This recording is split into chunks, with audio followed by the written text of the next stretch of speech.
Pura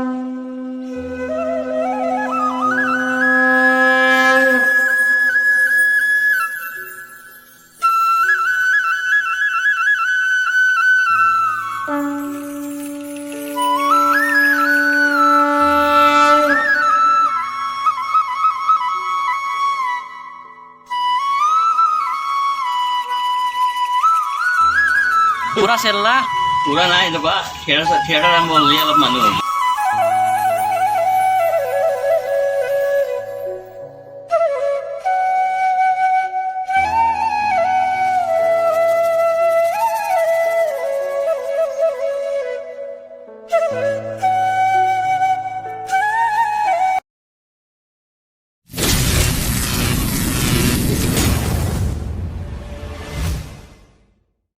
thumbnail দেখি গমেই পাইছে ক'ত যাম আৰু বলক সেই ঠাইডোখৰ যাওঁ।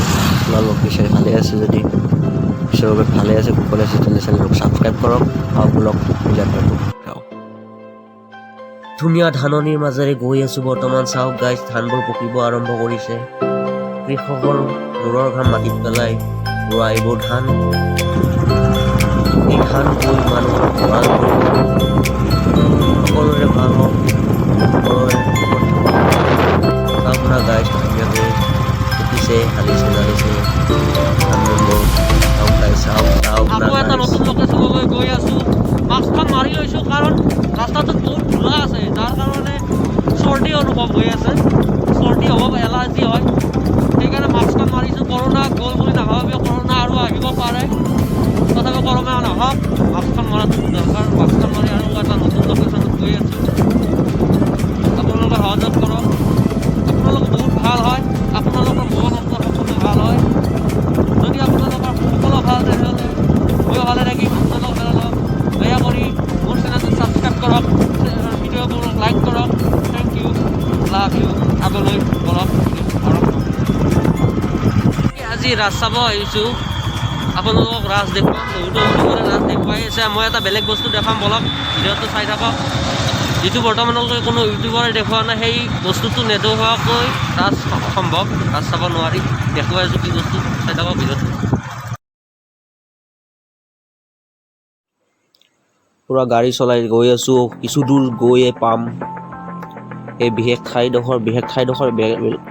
কোনো একো নহয়, থাম্বনেইল দেখাই পাইছে নলবাৰী ৰাস চাবলৈ যাম, থাম্বনেইলত ক্লিক কৰি। কিন্তু সকলোৱে সেই ঠাইডোখৰত যে ব্লগ বনাইছে, কিবা বনাইছে, কিন্তু মই এটা বেলেগ বস্তু দেখুৱাম, যিটো নকৰাকৈ ৰাস চোৱাটো অসম্ভৱ। চাওক গাইড তোৰণ এইখন গেট 89তম নলবাৰী ৰাস মহোৎসৱ। এইখনৰ ভিতৰত সোমাই যাম। ৰাস চোৱাৰ আগে আগে মোৰ এটা সৰু কাম আছে জইণ্ট ডাইৰেক্টৰৰ লগত। জইণ্ট ডাইৰেক্টৰ অফিচলৈ যাম, তাৰ পৰাই ৰাসলৈকে যাম। আহক বলক ফাৰ্ষ্ট জইণ্ট ডাইৰেক্টৰৰ আগে আগে প্ৰথম মই জইণ্ট ডাইৰেক্টৰৰ অফিচলৈ যাম, তাৰপিছতে আপোনালোকক ৰাস দেখাম। আহক বলক জইণ্ট ডাইৰেক্টৰ অফিচত যাম, তাৰপিছত দেখাম। এইটো সম্পূৰ্ণ হৈছে। আজি এটা বেলেগ বস্তু দেখাম। নলবাৰীৰ ৰাস বহুতো ইউটিউবাৰে দেখুৱাই আছে, কিন্তু এটা বস্তু এতিয়ালৈকে দেখা নাই। যিটো বস্তুৰ কাৰণে মানুহে ৰাস চাব লাগে, যিটো বস্তু নহ'লে ৰাস নহয়। এই যে জইণ্ট ডাইৰেক্টৰ অফিচ, ইয়াৰ পৰা যাওঁ। মাস্কখন মাৰি লৈছোঁ কাৰণ চৰ্দি ভাৱ হৈ আছে, সেইকাৰণে মাস্কখন মাৰি লৈছোঁ, এতিয়া ঠাণ্ডা ভাৱটো নাহে। বলক গাইজ ৰাস চাবলৈ যাম। বৰ্তমান গাড়ীখনলৈকে যাম। ভাবিছিল চাগে গাইজ কিয়নো হেলমেট পিন্ধা নাই গাড়ী চলাই আছোঁ। ৰাস চাবলৈ হ'লে গাড়ী যদি চলাই, দুচকীয়া বাহন, বাইকে হওক বা স্কুটি হওক, তেন্তে এইটো প্ৰয়োজন, এইটো পিন্ধি ল'ব, তেতিয়াই ৰাস চাব আহিব, নহ'লে নাহিব। জীৱনটো চবৰে প্ৰাণৰ মৰমৰ।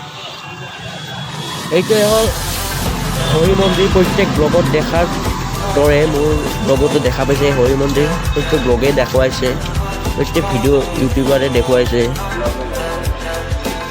ইউটিউব চেনেলত নলবাৰীৰ প্ৰত্যেকজন মানুহে জানে কেনেকুৱা হয় ৰাস।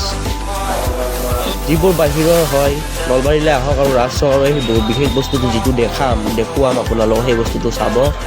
এই চাব আহক সেই বস্তুটো চাই কিবা এটা মজা আছে নলবাৰী ৰাস। এই বৰ্তমান নাগাৰ নাম আহি গ'ল।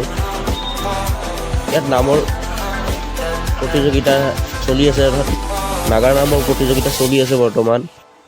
দিনত আহিছোঁ, মানুহ ইমান এটা নাই, ৰাতিলৈকে হ'ব। এইবোৰ চব গাইজ বহুত মানুহ আহি আছে। এইখন হ'ল ষ্টেজ, এইখন হ'ল ৰভা, চেয়াৰবোৰ পৰা আছে, ইয়াত বহিব পাৰিব, চাব পাৰিব প্ৰগ্ৰেম। এই মূৰ্তিবোৰ আগৰ দৰে আছে, মূৰ্তিবোৰ চাওক। এই মূৰ্তিবোৰ একোটা কৃষ্ণৰ ৰূপ গাথাৰ লগত জড়িত। প্ৰত্যেকটা মূৰ্তিৰে, মাটিৰ মূৰ্তিৰ একোটা কাহিনী আছে, একোটা সংলাপ আছে। চাওক গাইজ, চাওক এইবোৰ চাওক। বহুত ইউটিউবাৰ দেখুৱাই আছে, তথাপিও মোৰ ইউটিউবটোতো চাওক, মোৰ ভিডিঅ'টোতো চাওক। এইবোৰ চাবলৈ আহক নলবাৰীৰ ৰাসক। কিন্তু এইবাৰ এটা কথা, মীনা বজাৰখন এইবাৰ ইয়াৰ কাষত নাই, কাৰণ ফ্লাইঅভাৰখন মুকলি হোৱা নাই। এই এটা মন্দিৰ, হৰি মন্দিৰৰ কাষতে বাকৰিতে আছে হনুমান মন্দিৰ, জয় শ্ৰী হনুমান। এই মূৰ্তিবোৰ চাওক আৰু ওপৰৰ লেখনিবোৰ পঢ়ক, মজা পাব।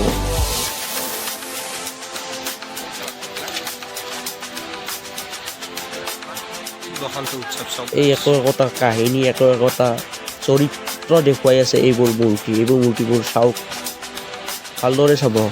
থুলমূলকৈ দেখুৱাই দিছোঁ ভিডিঅ'ত। কি ধুনীয়া হৈছে নহয় পিকচাৰটো, কেনেকুৱা হৈছে কমেণ্টত জনাব।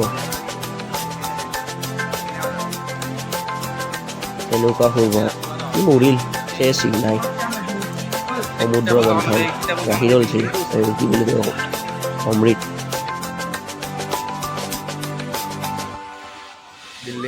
এখন গ্ৰন্থমেলা, মই যাম বৰ্তমান ভিতৰলৈ, আপোনালোকে চাব আহক। তাত এখন কিতাপ কিনক, জ্ঞান পাব। প্ৰত্যেক বছৰে গ্ৰন্থমেলা হয় নলবাৰীত। নলবাৰীৰ প্ৰতিজন মানুহে এই ৰাস চাব আহিবই। এইটো অসম বিখ্যাত মেইন। এই টেনশ্যন নলবি, চোৰাং চিকাৰী মই বসন্ত। চব বস্তু দেখাইছে বৰ্তমান ৰাস, নলবাৰী ৰাস। মই আকৌ বেলেগ দেখাব নালাগে, অলপ দেখাইছোঁ মোৰ ফালৰ পৰাও। কিন্তু এটা এনেকুৱা বস্তু আপোনালোকক কোনো এটা ইউটিউবাৰ ব্লগাৰে দেখুওৱা নাই, সেই বস্তুটো মই আপোনালোকক দেখাম। ভিডিঅ'টো আপোনালোকে চাব।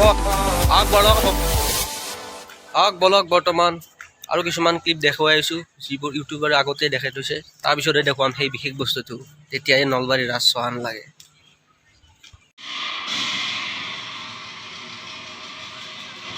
তালত ধ্বনি শুনছি গাইজ, এইটো হ'ল কাৰ্যালয়। তালত ধ্বনি দেখুৱাইছোঁ আপোনালোকৰ নাগাৰা নাম চাওক গাইজ। পাঠকদেৱৰ তালৰ ঘূৰণিও দেখুৱাই আছোঁ আপোনালোকক। এজন পাঠকে নিজৰ কেপাচিটি দেখুৱাই চাওক।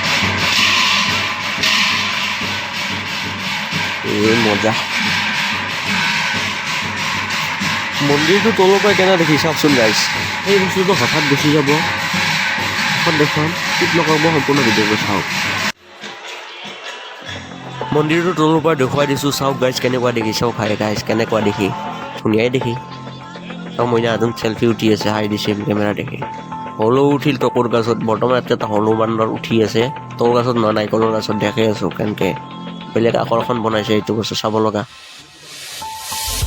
আগতে মন্দিৰটো মণিকূটটো চাই লওক। এইটো হ'ল মন্দিৰৰ মণিকূট, হৰি মন্দিৰৰ। ইয়াতে 13 দিনীয়া ৰাস হ'ব, হেমামালিনী আহিব এইবাৰ ৰাসত। চাওক হলৌ উঠিল টকৰ গছত, ই নাৰিকল গছত উঠছি, বেলেগ বনাইছে কিন্তু কাৰিকৰে। এইটো চাব আহক গাইজ, এইটো আকৰ্ষণৰ বস্তু।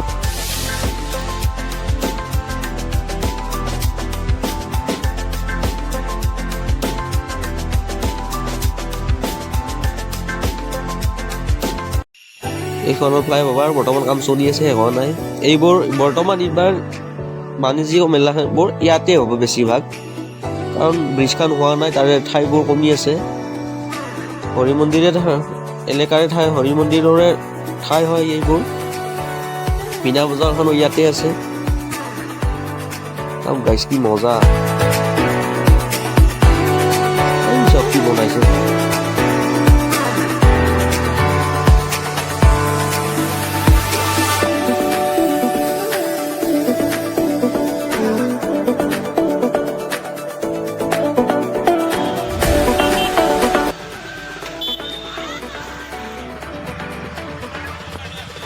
এইখন বনাইছে গেট, সকলো ইউটিউবাৰ দেখুৱাই আছে, ময়ো দেখুৱালোঁ, আপোনালোকে চাওক। এইখন গেট বনাইছে প্ৰজ্ঞানগৰী নলবাৰী। এই প্ৰতিটো দৃশ্যই মনোমোহা। চাওক, যিবোৰ ইয়াত আছে মূৰ্তি, সেইবোৰ একো একোটা বিষয় বুজাইছে। স্বাগতম প্ৰজ্ঞানগৰী নলবাৰীলৈ।